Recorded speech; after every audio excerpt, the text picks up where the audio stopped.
तो वहीं deputy CM Keshav Prasad Maurya और केंद्रीय मंत्री अनुराग ठाकुर ने अखिलेश यादव पर बड़ा हमला बोला है। बता दें कि केशव मौर्य ने चंदौली में कह दिया है कि अखिलेश यादव की कुंडली में राजयोग नहीं है।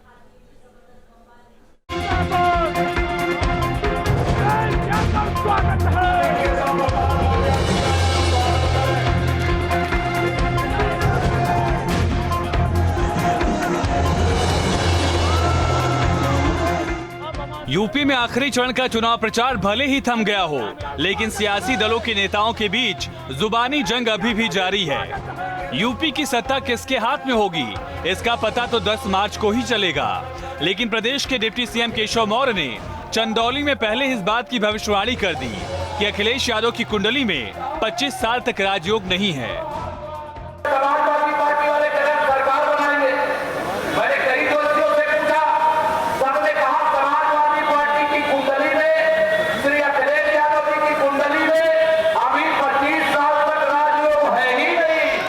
केशव मौर्य यही नहीं रुके। जब वो मऊ पहुंचे तो उन्होंने ये भी बताया कि 10 मार्च के बाद माफियाओं को उल्टा लटका देंगे। लेकिन यह बता रहा हूं कि 2017 से 2022 ट्रेलर था, असली पिक्चर तो हम 10 मार्च 2022 के बाद दिखाना शुरू करें। केवल एक डायरी पेन रखना, जो जेदा गुंडई करता हो तो डायरी पेन लेकर के अपने डायरी में उसका नाम लिख लेगा। 10 तारीख के बाद उल्टा लटकाएंगे और सीधा करने का काम करेंगे। केशव मौर्य ही नहीं बल्कि बीजेपी के हर नेता के निशाने पर अखिलेश ही हैं। मिर्जापुर पहुंचे केंद्रीय मंत्री अनुराग ठाकुर ने शायराना अंदाज में बताया कि यूपी में सरकार किसकी बनने जा रही है।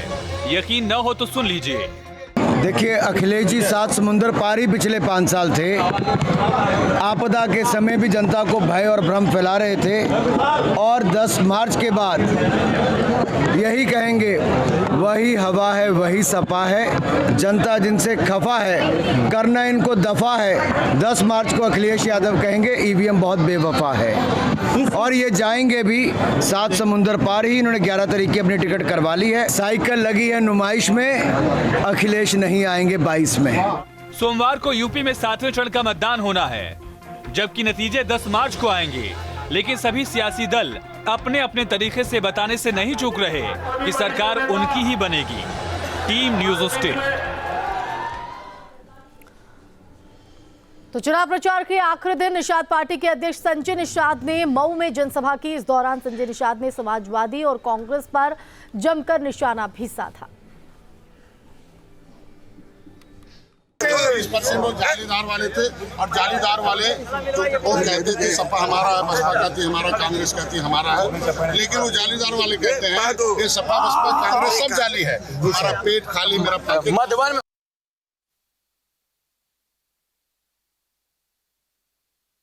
जोशी के बेटे मयंक जोशी समाजवादी पार्टी में शामिल हो चुके हैं। आजमगढ़ की रैली में एसपी मुखिया अखिलेश यादव ने मंच से इसकी घोषणा की है, जहां मंच पर अखिलेश के साथ मयंक जोशी मौजूद दिखे। देखिए रिपोर्ट।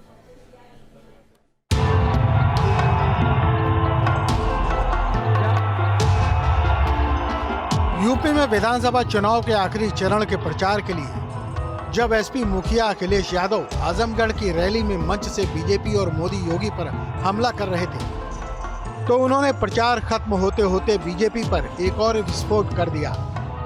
चुनावी मंच से घोषणा की कि बीजेपी सांसद रीता बहुगुणा जोशी के बेटे मयंक जोशी समाजवादी पार्टी में शामिल हो गए हैं। ये हमारे बहुत बड़े नेता बहुगुणा जी को जानते होंगे, रीता बहुगुणा जी को जानते हैं आप। उसी परिवार से और सांसद जी के बेटे मयंक जोशी आज समाजवादी पार्टी में आ गए हैं। मैं इनका भी धन्यवाद और बधाई देता हूं। इनके आने से न केवल पार्टी के नेताओं का बल्कि मनोबल बढ़ने का काम करेगा।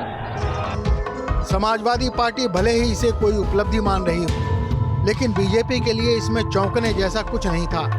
कुछ दिनों पहले सोशल मीडिया पर छाई ये तस्वीर इस कहानी की पटकथा बता रही है, जब कुछ दिन पहले मयंक जोशी फूलों का गुलदस्ता लेकर अखिलेश यादव से मिले थे। मुझे समय मिला, मैंने सबके साथ जो मेरी टीम के लोग थे चिंतन किया काफ़ी समय, और उसके बाद निर्णय लिया। मैं आदरणीय अखिलेश जी का धन्यवाद भी करता हूं कि आज अपनी लोकसभा में उन्होंने मुझे ये अवसर दिया कि मैं वहां पर जाकर के उनको आज ज्वाइन करूं। दरअसल बेटे मयंक जोशी के लिए रीता जोशी ने बीजेपी से चुनाव में लखनऊ कैंट की सीट मांगी थी। जहां से 2017 में खुद रीता चुनाव जीती थी। रीता बहुगुणा की दलील थी कि मयंक वहां 2009 से काम कर रहे हैं। यहां तक कि रीता बहुगुणा इसके लिए सांसदी तक छोड़ने को तैयार थी, लेकिन इस सीट पर बीजेपी की तरफ से कई दावेदारी थी, लिहाजा टिकट नहीं मिला। सियासी पंडितों का मानना है कि रीता जानती है कि 2024 में उन्हें टिकट मिलना मुश्किल है, इसीलिए वो बेटे को सेट करना चाहती थी, लेकिन दाल नहीं गली। फिलहाल एसपी में भी मयंक के हाथ खाली ही है। Team news state. तो गाजियाबाद में भले ही चुनाव पहले चरण में 10 मार्च को ही खत्म हो गए, लेकिन 10 मार्च से ही